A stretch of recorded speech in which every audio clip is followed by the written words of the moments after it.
It's easy to forget that mixed martial arts isn't simply a sport. It's sports entertainment, just like pro wrestling. Yeah, sure, there are rankings, high-level athletes, actual competition with the possibility that anything can happen, a devoted and at times well-educated fan base that demands some level of integrity, and all the bells and whistles we'd associate with pure sport. But make no mistake about it, outside of the diehards that try to police the purity of what takes place in the cage, entertainment is the main objective of all the power brokers in MMA. The almighty dollar fuels the engine, and promoters determined to print their own money drive the car. And nothing reminds us of the entertainment part more than some of the shenanigans involving any one of the UFC titles. We've seen the creation of unnecessary interim belts, the sudden dissolving of said belts, losses leading to title shots, and storylines taking precedent over contenders that worked their way up. There have been quite a few recipients of this partial treatment, but the really lucky ones get to do it twice. I'm Tommy from MMA On Point, and here are the 10 most forced UFC title challengers. Number 10, Frankie Edgar. After a memorable run as the lightweight champion, which included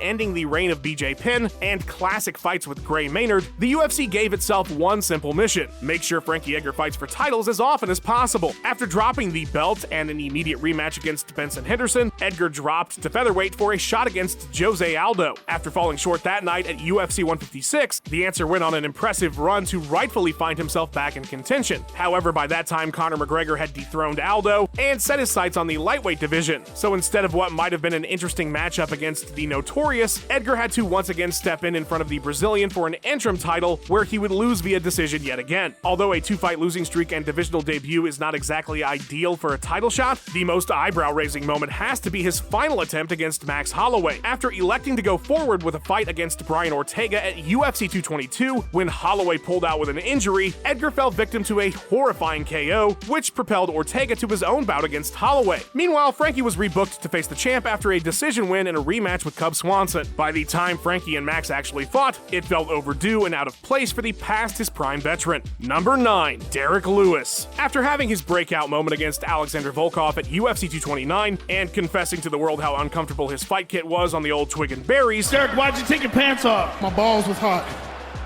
I understand. Derrick Lewis made it very clear he felt he wasn't ready for a title shot. That's 5 rounds. Shit, I could barely go 3 rounds. And needed to improve his cardio before stepping in a 5-rounder for the highest stakes. But with a main event desperately needed for the next pay-per-view event, the Black Beast was thrown in against Daniel Cormier anyway. While the legitimacy of his spot that night was questioned, he was enjoying a 3-fight win streak and was ranked number 2 at the time. That, however, didn't stop DC from completely shutting him down with a second-round submission. But almost 3 years later, the UFC would once again turn to Lewis in a time of need. This time, the need was filling a huge gap in a big event on short notice. This time, the objective was to darken the shine of undisputed champion Francis Ngannou a mere 4 months into his reign. So, with an interim strap up for grabs, Lewis was paired with Cyril Gane in his hometown of Houston, Texas. And just like his first chance at gold, Lewis was completely controlled en route to being finished. Number 8, Frank Trigg. A year after winning the World Fighting Alliance welterweight title, Frank Trigg was brought into the UFC and granted an immediate title shot against Matt Hughes. And while a similar scenario outside of a big name would be unlikely today due to a number of factors, it's important to understand how few options there were as Hughes tore through the rest of the division. What we have right now is just a thin pickings at the welterweight division. What I'm bringing in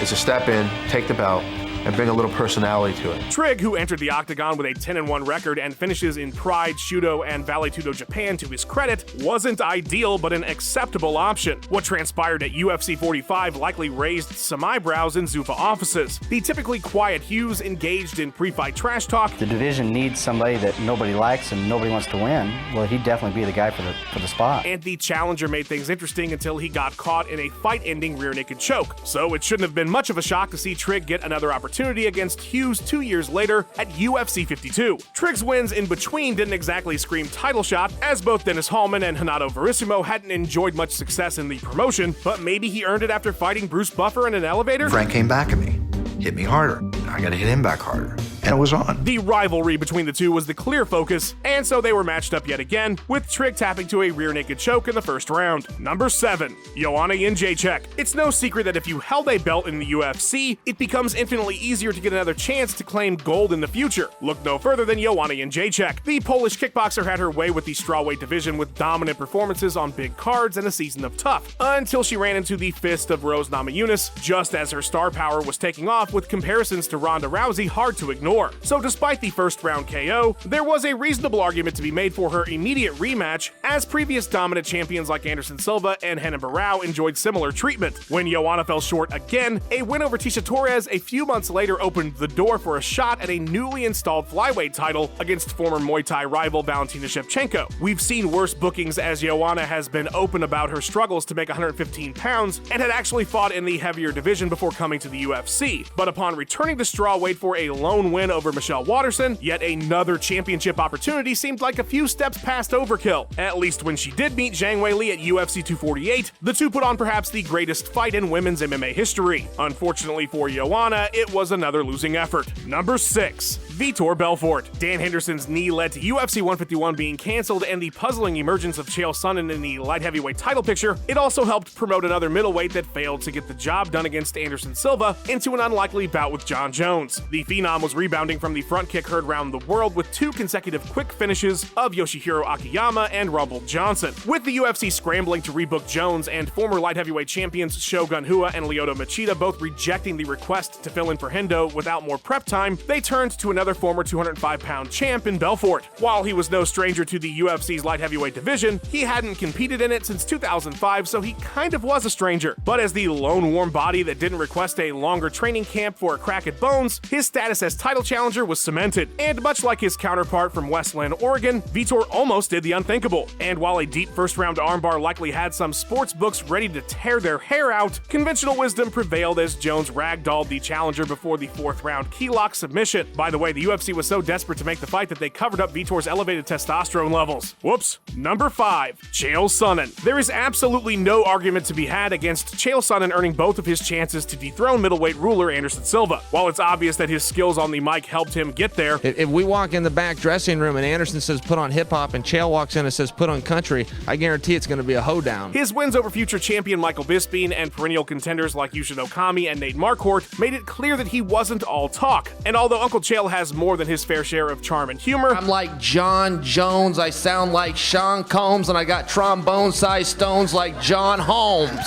we have to draw the line somewhere, and that line is precisely what was crossed for a title shot at light heavyweight against Jon Jones. Despite coming off of his second defeat to Silva, the butterfly effect of a Dan Henderson knee injury and the ruthless sport killing of Greg Jackson granted Chael P an opportunity in a bigger weight class after simply calling Dana White and attempting to take a late notice spot against Jones. Not only when I called him did he say, I'll take the fight, he said, I'll fly to Las Vegas tonight and fight him. And if that's what would have happened, then so be it. After all, the show must go on. But instead of leaving the story of Sonnen volunteering himself for tribute to exist solely in MMA folklore and forums after Jones's team declined the booking, they actually turned it into a season of The Ultimate Fighter that culminated in the main event of UFC 159. And not only was it a very good season of the often underwhelming show, Sonnen was just 27 seconds away from snatching the belt via a doctor's stoppage, undefeated and undisputed. I have never lost a round of fighting. Number 4. Dan Henderson. You simply can't argue against Dan Henderson's status as a legend in the sport. With an incredible highlight reel at the expense of other legends and titles in major promotions over multiple weight classes, Hendo deserves all the praise that we can throw at him. But one thing he didn't deserve was a shot at the middleweight title in his final fight before retiring at the age of 46. After holding 2 Pride championships simultaneously leading up to the merger, his initial title attempts were completely warranted and necessary, as both companies needed to unify their titles as well. The same thing applies to the unrealized light heavyweight title shot he was granted shortly after Strikeforce was absorbed as well. But after returning to the middleweight division and alternating wins and losses over 4 fights, the idea that the number 13 ranked Hendo belonged in a title fight was obviously not the product of meritocracy. With more deserving contenders like Robert Whitaker, Yoel Romero, and Gegard Mousasi available, it seems even more outrageous. Instead, the booking against Michael Bisping at UFC 204 served other purposes. First, it capitalized off Hendo's iconic status, as his name on the marquee would likely draw more attention than others. Second, it gave Bisping a chance to avenge his most devastating loss. And third, a past his prime vet was the best chance for a showcase performance in front of a UK crowd for the champion. We got one last look at the H-bomb that evening, but it wasn't enough to produce an upset. Number 3, Colby and Jorge. The reason you're getting 2 for 1 here is that these friends turned dropped charges assaulters essentially have the exact same story against the exact same man, so for the sake of redundancy, they've been paired up in a single entry. After appropriating a bastard bastardized version of Chael Sonnen's persona. The only thing you're losing faster than your hairline is that Power Ranger belt. Colby took his undeniable success in the cage to a well-deserved title shot against Kamaru Usman at UFC 245. After a broken jaw resulted in a TKO loss, Covington dominated Tyron Woodley before a decision loss to Usman in a rematch. When Masvidal built a strong case for a title shot after 2 memorable KO victories over Darren Till and Ben Askren, the UFC actually made up a belt to keep him busy just 1 month prior to Colby's first chance. Gamebred would take the BMF title to Fight Island for his first crack at Usman, where he would be clean swept on 2 of the judges' scorecards. While his old friend had to at least beat a former champion to work his way back up, Masvidal did literally nothing to headline opposite Usman at UFC 261, where he'd get flatlined in the second round. And now with the Nigerian Nightmare no longer reigning over the division, it appears the UFC is going back to the old formula as Covington is next in line to face Leon Edwards. Why would Colby not deserve the fight? Can somebody explain that to me? Leon didn't fight for like almost 2 years. He got the shot. Shit, at this point they're going to keep recycling these 2 guys and give us enough material for another video. We're going to be hearing about beta virgin nerds and 3 pieces with soda until the end of time. Sounds like something a nerd or a virgin would do.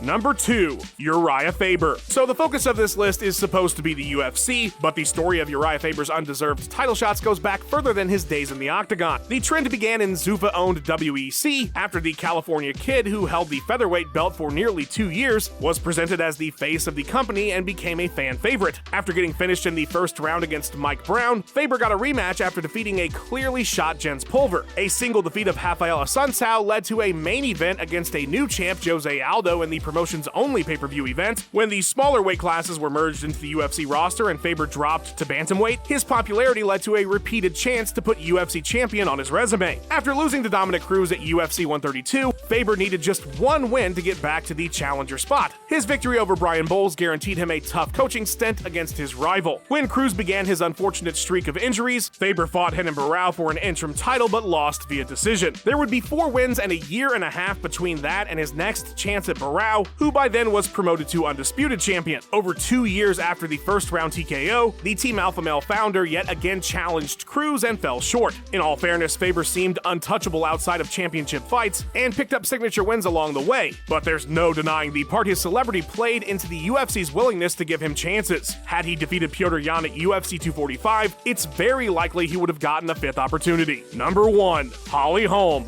After the Preacher's Daughter authored one of the biggest moments in MMA history with her stunning KO finish of Ronda Rousey, the former boxing champion found herself reversing roles with her opponent and suddenly becoming a household name. However, losing the crown and a non-title fight within the next 8 months prevented her from truly capitalizing on the situation. But at least the UFC was nice enough to perpetually give her title shots anyway. Even though she'd never fought at 145 pounds, that losing streak was rewarded with a chance to face Germaine de Randamie to become the promotion's first ever featherweight champion. Of course, the women's featherweight division doesn't really exist in the UFC, so fine. After GDR won the decision, it only took 1 win back at bantamweight against Bethe Correia to be given a second chance at featherweight. After Chris Cyborg shut that down, a featherweight win over Megan Anderson led to a chance to reclaim the bantamweight title from Amanda Nunes. Although it seemed like the UFC was attempting to catch lightning in a bottle several times over by continually throwing Holm in these positions, it did at least help build the names of fighters like Miesha Tate, Valentina Shevchenko, Cyborg, and Nunes, who all benefited indirectly from the shocking upset at UFC 193. Holly's won 3 of her last 4 as of late, so you know what that means. The 5th title shot is just around the corner. A giant shout out to Ant Walker for writing this list, George Hutchinson for the incredible edit, as well as Ben Rosette for the soundtrack. Please follow all of them on their socials and tell them that they're just the best. Like and subscribe if you're feeling so inclined. Sound off in the comments about which title shots you thought were unwarranted. And then you know what? How about you go have yourself a great day? Thanks for watching, guys.